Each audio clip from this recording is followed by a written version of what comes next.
ஜோடா யாத்திரையா ஏதோ ஒன்று பண்ணாரு. அவர் சீரியஸ் பொலிட்டீஷியன் ஆனதே 23 தாங்க. ஏங்க மாண்புமிகு பாரத பிரதமர் நரேந்திர மோடி எல்லாம் 14 வயசுல இருந்து அரசியல் பண்ணிட்டு இருக்காரு.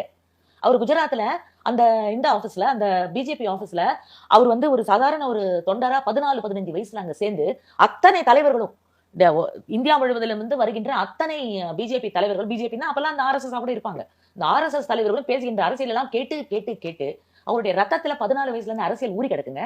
தேசபக்தி, கடவுள் பக்தி, அரசியல் பற்று, இதெல்லாம் அவரோட ரத்தத்துல. இது ஒத்துக்கிறீங்களா நீங்க அவரோட சுயசரிதை நிச்சயமா படிச்சிருப்பீங்க இல்லையா? நம்மன்ற பேர்லயே வந்திருக்கு ஒரு சுயசரிதை, நீங்க படிச்சிருப்பீங்க நான் நினைக்கிறேன். அதுல பாருங்க, அவர் சொல்றாரு 14 வயசுல அவர் என்னவா சேர்ந்தார் தெரியுமா உங்களுக்கு? பிஜேபி ஆபீஸ்ல ஒரு அசிஸ்டண்டா சேர்ந்திருக்காரு. ஓஏன்னு சொல்லுவாங்க, ஆபீஸ் அசிஸ்டன்ட். பட் இப்ப நீங்க ஏதாவது ஒன்று எடுத்துட்டு நீங்க எடுத்து கொடுப்பீங்கல்ல. இப்ப நீங்க தான் அத்வானின்னு வச்சுக்கோங்க, கொஞ்சம் பெருமையா இருக்குமே. ஓகே, நீங்க தான் அத்வானின்னு வச்சுக்கோ, அவர் தான் நரேந்திர மோடி. தம்பி போய் அந்த இதை எடுத்துட்டு வாப்பா, அந்த பேனா எடுத்துட்டு வருவார்ல, அவர் கேமராமேன் தான், இதெல்லாம் செய்வார்ல. அந்த மாதிரி அத்வானி அவர்கள், அவங்க வாஜ்பாய், அந்த மாதிரி பல தலைவர்கள் கிட்டலாம் அவர் இருந்து அரசியல் எல்லாம் அப்படியே உள்வாங்கி அரிச்சுவாடியில இருந்து படிச்சவர் அவரு. நான் உங்களை கேட்கிறேன், ராகுல் காந்தி எங்க படிச்சாரு? அவருக்கு அரசியல் படிக்கிறதுக்கு வாய்ப்பே கிடையாது. கரெக்டா? ஏன்னா அவர் வளர்ந்துட்டு வர ஒரு வயதை எட்டும் போது அவங்க அப்பாவே இறந்தார். அவங்க அப்பாவுக்கு அரசியல் தெரியாது, அவர் பைலட்டா இருந்தவர். அரசியல்ன்றது காந்தி அவர்களுடைய குடும்பத்தை பொறுத்த வரைக்கும் திருமதி இந்திரா காந்தியோட முடிஞ்சு போச்சு.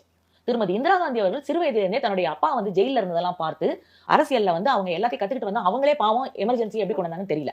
எதுக்கு சொல்லணும், இப்படிப்பட்ட படுத்த அரசியல்வாதிகளுக்கே சில நேரங்களில் தடுமாற்றங்கள் ஏற்படுகின்றது, தவிர்க்க முடியாத விஷயம். அரசியல் அப்படிப்பட்ட கடல், நட்ட நடுக்கடல திடீர்னு ஒரு புயல் உருவாகும், ஏன் உருவாகும் தெரியாது. அந்த மாதிரி படுத்த அரசியல்வாதிகளுக்கே பல தடுமாற்றங்கள் ஏற்படக்கூடிய ஒரு சூழல் அரசியலில் எப்போதுமே நிலவும்.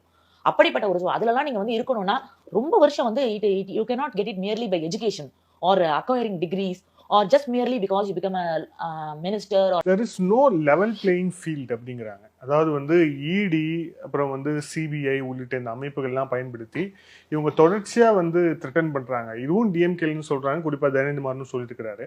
ஸோ த்ரெட்டன் பண்றாங்க. There is no level playing field அப்படின்னா. 2 முதலமைச்சர் இப்போ ஜெயிலில் இருக்கிறாங்க. 2 முதலமைச்சர் சிட்டிங் சீஃப் மினிஸ்டர்ஸ் ஜெயிலில் இருக்கிறாங்க. இப்போ அரவிந்த் கெஜ்ரிவால் சம்பந்தமான வழக்கு 15ஆம் தேதி சந்தர்ஷூர் முன்னிலையில் வரப்போகுது. அப்படிங்கிற போது it is no level playing field அப்படின்னா. எக்ஸாம்பிள் சொல்லணும்னா ஒரு ஃபுட்பால் எக்ஸாம்பிளா சொல்றாங்க. கோல் கீப்பருடைய கையும் காலையும் கட்டிட்டு அந்த டீம் அப்படியே வெளியே வச்சுட்டு ஒரே ஒரு டீம் மட்டும் விளையாடிட்டு இருக்கிறாங்க அப்படிங்கிறாங்க. உங்களுக்கு நான் கேட்கவா, லெவல் பிளேயிங் ஃபீல்டு இல்ல. அரவிந்த் கெஜ்ரிவால் மேட்ரு உங்களுக்கும் தெரியும், எனக்கும் நல்லா தெரியும். டெல்லி ஹைகோர்ட் நேற்று என்ன ரூலிங் கொடுத்திருக்கு? there is no illegality in arrest of Aravind Kejriwal. இதுக்கு மேல நீங்க என்ன சொல்லணும்? என்ன சொல்லணும்? ஜட்ஜு வாதத்தை மீறி என்ன ஆமா பண்ணது தப்பு அப்படின்னு என்ன சொல்றீங்களா? ஏங்க ஒரு ஹைகோர்ட்டு அப்ப என்ன சுப்ரீம் கோர்ட் ஜட்ஜி, டெல்லி ஹைகோர்ட் ஜட்ஜ் எல்லாம் பிஜேபி கட்சியோட உறுப்பினர்களா? என்ன விளையாடுறீங்க நீங்க? அது அப்படியெல்லாம் இந்த நாட்டுல நடக்க முடியுமா? அப்புறம் அதுக்கெல்லாம் எதிர்காலத்துல இப்படி நடந்தவர்கள்லாம் எப்படி போயிருக்காங்க? எமர்ஜென்சி கொண்டு வந்த திருமதி இந்திரா காந்தி அவர்களின் நிலை என்னவானது? அவர்கள் மகன் சஞ்சய் காந்தியின் நிலை என்னவானது? கேவலமான ஆட்சிகளை எல்லாம் நடத்தி குவித்த சோனியாவையே மிரட்டிய ஒரு நாடு இல்லையா அந்த நாடு? தன்னால அவங்க பிரதமர் பதவியை ஏத்துக்க முடியாம மன்மோகன் சிங்கை பொம்மை பிரதமரா ஆக்கி உட்கார வச்சவங்க தானே சோனியா காந்தி இல்லையா? இப்பயும் என்ன சொல்றாங்க, அவங்களால திருப்பி அவங்களால பிஎம் ஆயிட முடியுமா? ராகுல் காந்தியால அந்த ரேஸ்லயே அவங்க இல்ல. ஒரு பேச்சுக்கு கேட்கிறேன் நான் உங்களை, ஒரு பேச்சுக்கு கூட அவங்களால ஆக முடியுமா? ஆகவே முடியாதவங்களை பத்தி பேசுறதுல ஒரு அர்த்தமும் இல்லை. லெவல் பிளேயிங் ஃபீல்டு இல்லதான். நான் உங்களுக்கு ஒண்ணு சொல்றேன். இப்ப இன்னைக்கு கிரிக்கெட்ல வேர்ல்டுலயே நம்பர் 1 டீம் எது? இந்தியான்னு வச்சுப்போம் ஒரு பேச்சுக்கு. இந்தியா கூட நம்பர் 1 டீம் தான். ஆஸ்திரேலியா இருக்கலாம், இங்கிலாந்து இருக்கலாம், பட் இந்தியாவும் ஒரு one of the number 1 team. சரி, இந்தியா இல்ல ஒரு ஆஸ்திரேலியன் டீமே நம்ம எடுத்துப்போம், இந்தியா விட்டுருவோம். நம்ம ஆஸ்திரேலியன் டீமுக்கு எகெயின்ஸ்டா உங்களுக்கு ஜிம்பாப்வேல ஒரு டீம் இருக்கு, இல்ல கனடாலயே, ஆக்சுவலா கனடால ஒரு டீம் இருக்கு. அவங்க என்ன விளையாடுறாங்களோ எனக்கு தெரியாது. இப்ப கனடாவையும் ஆஸ்திரேலியாவையும் விளையாட விட்டா கனடா ஜெயிக்குமா, ஆஸ்திரேலியா ஜெயிக்குமா? நீங்க சொல்லுங்க.